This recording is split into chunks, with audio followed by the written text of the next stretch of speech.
السلام عليكم. فيديو اليوم إن شاء الله حشارك معاكم طريقتي في عمل السمك المشوي. يلا نشوف طريقة التحضير والمقادير. هنا بالنسبة للسمك اللي كان عنا المشوي حوريكم طريقة مرة سهلة وبتيجي لذيذة جدا. هنا غسلت السمك بالليمون طبعا علشان تشيل منه الزفارة وفتحته زي كده. ممكن تفتحوه زي كده إذا تبغوه كده مسطح، ممكن تفتحوه من ظهره كده ويصير معاكم مسطح بدا الشكل في الفرن. بالنسبة للتتبيلة حنحتاج ملعقة صغيرة من الثوم المهروس اللي سبق وسويته معاكم في القناة. عندي هنا ملعقة كبيرة من الصلصة، ملعقة كبيرة مليانة. عندي هنا ربع ملعقة من بهارات الكاري، يعني بهارات الكاري ما أكتر، بس كده ربع ملعقة صغيرة. وملعقة صغيرة ملح، ملعقة صغيرة كمون، وملعقة صغيرة بابريكا، وشوية شطة حارة اللي يحب الفلفل الحار.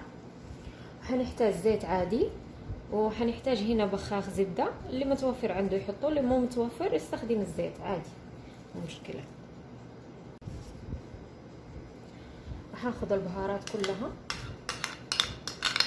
مع الصلصة وكله بهذا الشكل. احط معاهم شوية زيت،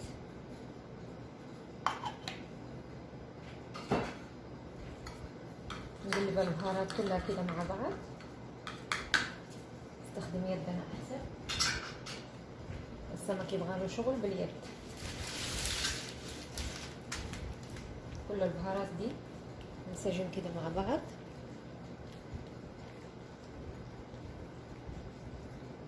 نبدأ ندهن بيها السمك.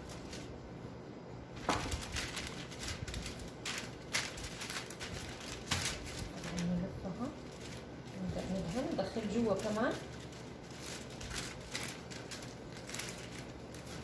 بالشكل.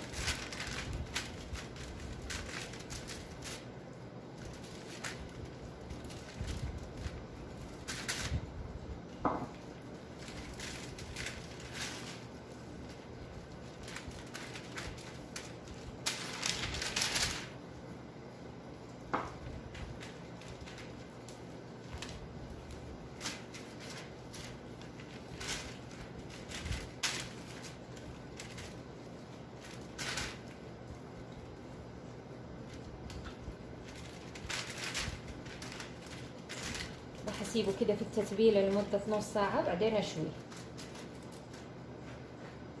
اشويه على فرن على 200 من فوق فقط، وبعدين اشغل عليه من تحت. لما يستوي من فوق بعدين اشغل عليه من تحت، يعني من فوق 200 من تحت 200 برضو على 200 درجه.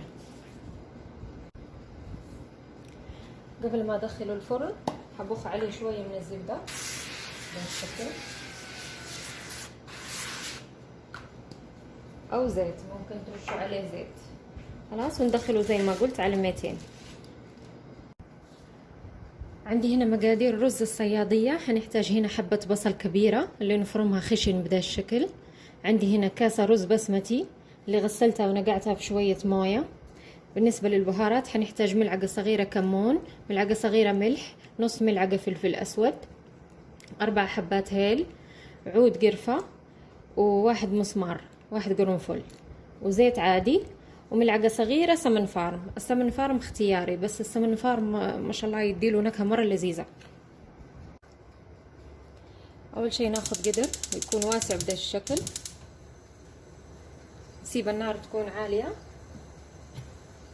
راح أحط زيت حوالي كبشتين زيت، يعني نص كاسة زيت. نكتر الزيت لأنه البصل حنقليه، حيصير أحمر زي البصل حق الكشري كده، لازم يصير نفس اللون.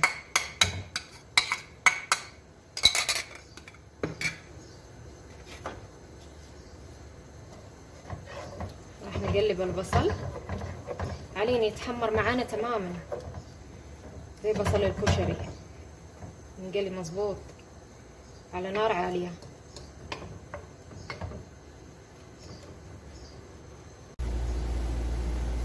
بعد ما تحمر معايا البصل بدي لازم يكون قوامه زي كده احمر مظبوط يصير.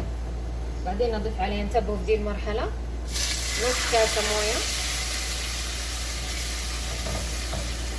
نص الكاسه، بعدين هضيف الكاسه بعدين اللي باقيه.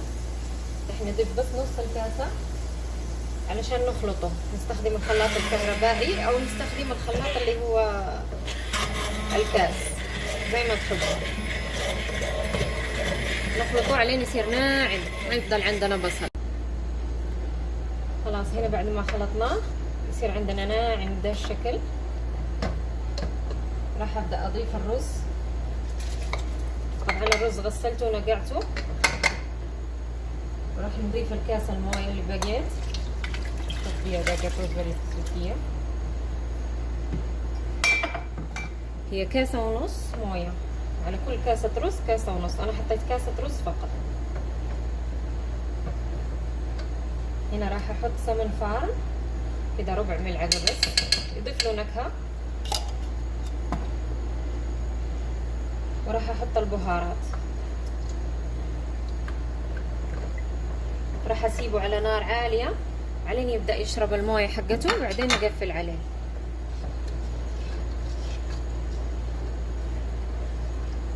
اذا الرز ما نقعته حطوا كاستين مويه.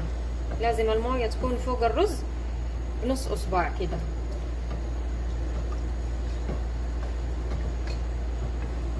خلاص دحين حستنى عليه يشرب مويته، تبدأ تبان فيه له زي الحفر كده.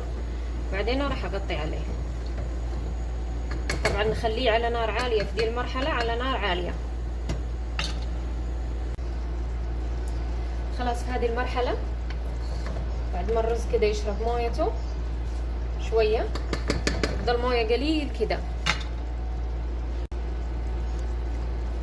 راح اغطي عليه. نحاول نكتمه كده ونحط هذه هنا علشان نكتم الهواء عنه، وحنسيبه على نار واطية لمدة نص ساعة. هذا الشكل النهائي للسمك المشوي اللي سويناه. اتمنى تجربوا الوصفة وتعجبكم. نقدمه مع الرز الصيادية وصوص الطحينة. قدموا مع اي رز انتوا تحبوه وتفضلوه. لا تنسوا حبايبي الاشتراك في القناة وتفعيل الجرس، وبألف ألف عافية.